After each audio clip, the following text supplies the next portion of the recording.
Hi. Interlink verification process దగ్గరకొచ్చేస్తుంది కదా, దాంతోపాటే మన కమ్యూనిటీలో ఒక పెద్ద క్వశ్చన్ రేజ్ అవుతుంది. సో ఈరోజు మనం ఆ ప్రశ్నకు అఫీషియల్గా క్లియర్ కట్గా ఆన్సర్ ఏంటో చూద్దాం. రేపు మనం సినిమాకి వెళ్లదామనుకుంటున్నాం కదా, అయితే దానికి ముందుగా ఒక చిన్న పని పూర్తి చేయాల్సి ఉంది. అదైపోతే వెంటనే బయలుదేరవచ్చు. సరే, సూటిగా సుత్తి లేకుండా మ్యాటర్లోకి వెళ్ళిపోదాం. ఇప్పుడు అందరి మైండ్లో తిరుగుతున్న మెయిన్ క్వశ్చన్ ఇదే: 18 ఇయర్స్ లోపు ఉన్నవాళ్లు కేవైసీ కంప్లీట్ చెయ్యొచ్చా? ఈ డౌట్ని క్లియర్ చేయడానికే ఇంటర్లింక్ అఫీషియల్గా ఇచ్చిన క్లారిఫికేషన్ ఏంటో ఇప్పుడు డీటెయిల్గా చూద్దాం. అయితే ఆ ప్రశ్నకు ఆన్సర్ తెలుసుకునే ముందు ఒక్క నిమిషం, అసలు ఈ కేవైసీ అంటే ఏంటి? ఈ మొత్తం ప్రాసెస్లో దాని రోల్ ఏంటో అర్థం చేసుకోవడం చాలా ముఖ్యం. ఎందుకంటే ఇదే మన బేస్ అన్నమాట. కేవైసీ అంటే నో యోర్ కస్టమర్. సింపుల్గా చెప్పాలంటే ఇదొక కంపల్సరీ ఐడెంటిటీ వెరిఫికేషన్ స్టెప్. ఎవరైనా సరే వెరిఫైడ్ ఎల్టీజీ స్టేజ్కి వెళ్లాలంటే ఖచ్చితంగా ఈ గేట్వేని దాటాల్సిందే. ఇది మస్ట్. చూడండి, ఈ జర్నీ ఎలా ఉంటుందంటే, ఫస్ట్ మనం నెట్వర్క్లో పార్టిసిపేట్ చేస్తాం. ఆ తర్వాత కేవైసీ ఐడెంటిటీ వెరిఫికేషన్ కంప్లీట్ చేయాలి.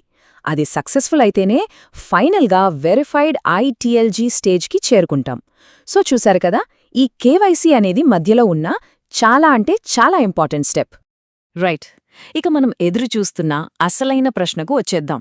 ఇంతకీ నెట్వర్క్ నుంచి వచ్చిన ఫైనల్ అఫీషియల్ ఆన్సర్ ఏంటి చూసేద్దామా?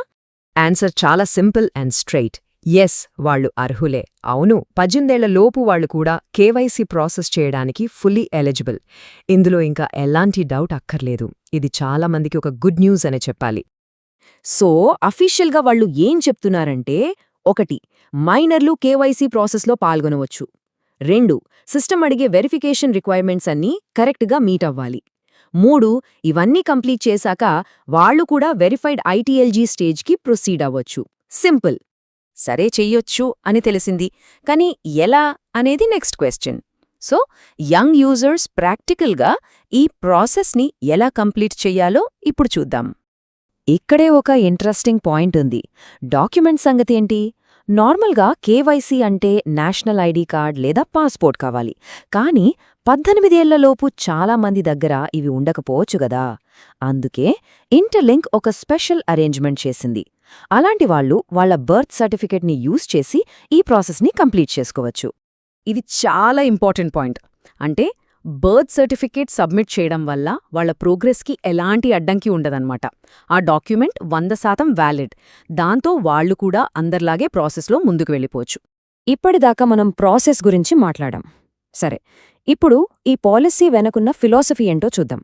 అసలు వాళ్ళు ఎందుకు ఇలాంటి నిర్ణయం తీసుకున్నారు, వాళ్ల మెయిన్ వాల్యూ ఏంటో అర్థం చేసుకునే ప్రయత్నం చేద్దాం. ఇంటర్లింక్ నెట్వర్క్ అనేది ఒకే ఒక ఫండమెంటల్ ప్రిన్సిపల్ మీద బిల్డ్ అయింది. అదేంటంటే, ప్రతి ఒక్క హ్యూమన్ నోడ్ యొక్క జెన్యూన్ పార్టిసిపేషన్ని, వాళ్ల కాంట్రిబ్యూషన్ని గుర్తించడం. ఈ ఒక్క కొటేషన్ చాలు మొత్తం విషయం అర్థం చేసుకోవటానికి.